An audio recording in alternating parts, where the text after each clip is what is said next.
안녕하세요. 가정이 살아야 한국교회가 산다. 가정 신앙생활 나눔 도우미 전도사 민재원입니다. 반갑습니다. 이번 주 우리에게 주신 하나님의 말씀은 예레미야 20장 7절부터 13절까지, 제목은 참 그입니다. 성경에는 수없이 많은 사람들이 나옵니다.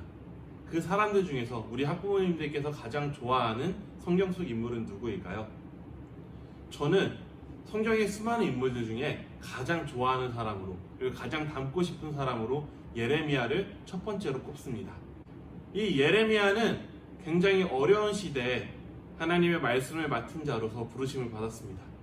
예레미야가 처음 하나님의 말씀을 맡아서 선포하기 시작했을 때, 그때 남유다의 왕은 요시야 왕이었습니다. 이 요시야 왕은 남유다의 가장 마지막 선한 왕으로 이야기되는 사람이었습니다.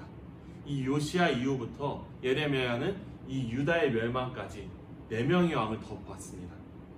이 4명의 왕이 바뀌기까지 20년 밖에 걸리지 않았어요. 이 20년 동안 정말 이 남유다는 부패의 끝에 달립니다. 이 시대에 예레미야는 하나님으로부터 부르심을 받아서 하나님의 말씀을 전합니다. 어떤 말씀이었을까요? 그 당시 예레미야를 통해서 하나님께서 하신 말씀은 바로 이 말이었습니다. 너희 남유다가 정통성을 가지고 나 야훼를 따른다고 하는데, 너희들 실제로는 다른 신들, 우상들을 섬기는구나. 너희들의 이익을 위해서 가난한 사람들의 재산을 빼앗고 죽이고 성도착에 빠져서 바알도 섬기면서 탐관오리처럼 지내면서, 그러니까 네 멋대로 살면서 예루살렘 성전에서는 내가 하나님을 믿으니, 여호와를 믿으니 구원을 받습니다, 이렇게 말하는구나. 바로 이제 예루살렘이 도적의 소굴이 되었다. 이제 내가 너희들을 가만두지 않으리라. 너희들은 이제 바벨론으로 끌려갈 것이다. 예레미야는 하나님이 하신 말씀을 그대로 유다 사람들한테 전합니다. 하지만 이 예레미야의 출신이 변방 출신이고요, 이름도 알려지지 않았기 때문에 사람들은 그렇게 봤습니다. 저 듣도 보도 못한 저 사람이 감히 하나님의 이름으로 우리가 벌받는다고 이야기하는구나. 저 사람, 저 예레미야라는 선지자, 아니 선지자도 아닌 저 예레미야라는 사람은 매국노다. 그래서 예레미야는 유다 사람들과 그리고 자기 친지들, 자기 고향 사람들에게까지 배척을 받습니다. 두들겨 맞는 건 기본이고요, 모욕당하는 건 기본이고요, 지금으로는 상상할 수도 없는 지하의 굴 같은 데에 갇혀서, 그 당시 감옥에 갇혀서 지내기로 했습니다. 그런데 웃긴 건 이 예레미야 말대로 하나하나 유다가 멸망하기로 빠져들어가는 거예요. 그래서 유다 사람들이 이 예레미야를 불러서 물어봅니다. 정말로 네가 말한 대로, 네가 하나님의 말씀이라고 전한 대로 다 이루어졌구나. 그래, 정말 우리가 어떻게 해야 될까? 예레미야는 그 말에 대해서 이렇게 이야기합니다. 너희들이 바벨론에 끌려가서 회개해야 한다. 이집트로 다시 돌아가지 말고 바벨론으로 가야 된다. 그러자 이 유다 사람들은 자기네들이 물어봐놓고 저 예레미야가 거짓말한다 라고 이야기를 하면서 매도했습니다. 그리고 이 유다 사람들은 자발적으로 이집트로 가게 되죠. 그런 시대에서 하나님의 말씀을 똑바로 전해야 했던 이 예레미야의 심정은 어땠을까요? 예레미야는 눈물의 선지자라고 불립니다. 이 백성을 향한 안타까움의 눈물, 그 자신의 처지에 대한 눈물, 그 속 깊은 곳에서 나온 절규가 바로 오늘 이 말씀입니다.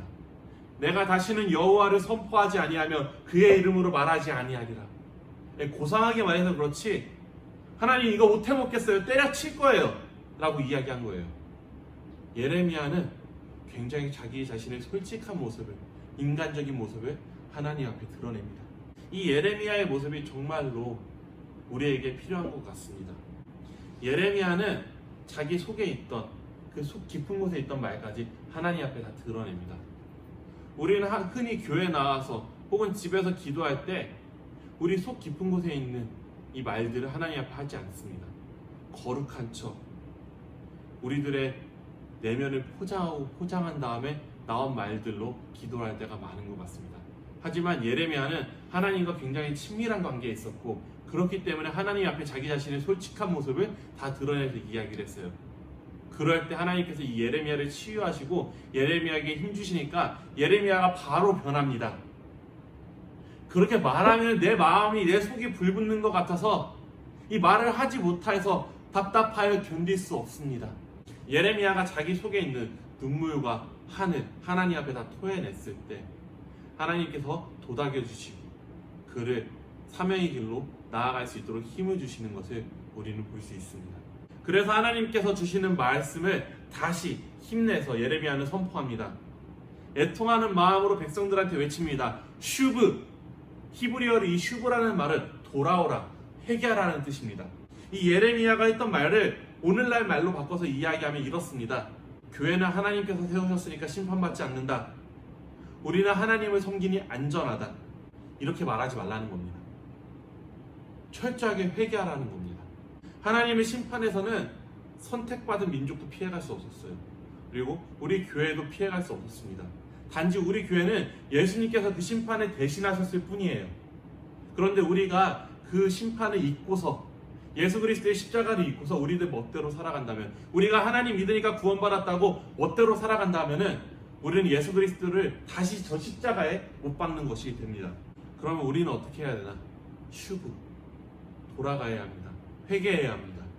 우리 기독교가 하나님의 말씀대로 살아간다고 했을 때 미련하다고 욕을 들을 수 있어요. 하지만 정말로 기독교인들이 했을 때 나쁜 행동들, 누가 봐도 저거는 손가락질 받을 만한 행동들을 하면서 나는 예수님 믿으니까 구원받아, 이렇게 이야기하는 것은 하나님의 뜻이 아니라는 거죠. 이 시대의 이 기독교인들이 예레미야가 유다에게 했던 그 메시지들을 다시 한번 되새겨볼 필요가 있습니다. 이 시대 기독교가 세상의 소금으로서의 역할을 잃어가고 있을 때, 맛을 잃어가고 있는 때에 예레미야는 우리에게도 동일하게 이야기합니다. 슈브, 돌아와라. 바라기는 우리 고등부 친구들이, 그리고 우리 학부모님들이 참 그리스도인으로서 항상 예수님께로, 하나님께로 돌아오는 삶을 살기 원합니다. 하나님 앞에 솔직하게 나아가는 삶을 살기 원합니다. 그리고 그 가운데서 그리스도인답게 세상의 지탄이 아니라 정말 세상과 약간은 다르지만 세상 가운데 그리스도인으로서 선한 영향력을 끼칠 수 있는 우리 고등부 친구들과 우리 학부모님들이 되기를 간절히 원합니다. 자녀들과 나눌 내용입니다. 최근 기도한 내용들을 이야기해 봅시다. 하나님과의 대화 앞에서 얼마나 솔직했나요? 그리스도인으로서 부끄러웠던 적이 있나요? 참된 그리스도인이 되기 위해 나는 어떻게 살아야 할까요? 세 번째는 예레미야를 함께 읽으면서 묵상하는 2주간이 되었으면 좋겠습니다. 자녀들과 함께할 기도 제목입니다. 세상을 살아가면서 어떤 어려움이 있더라도 하나님 앞에 다 털어놓고 하나님 앞에서 힘을 얻는 우리 자녀들 될 수 있도록, 이 시대를 살아가는 그리스도인으로서 어떻게 세상 가운데 빛과 소금으로 살아갈 수 있는지 고민하며 실천하는 자녀들 될 수 있도록, 우리 자녀들이 참된 그리스도인이 될 수 있도록 기도해 주셨으면 좋겠습니다. 요일마다 이것을 실천하신 부모님들은 지금 안내하는 내용대로 댓글을 달아주시면 참 힘이 될 것 같습니다.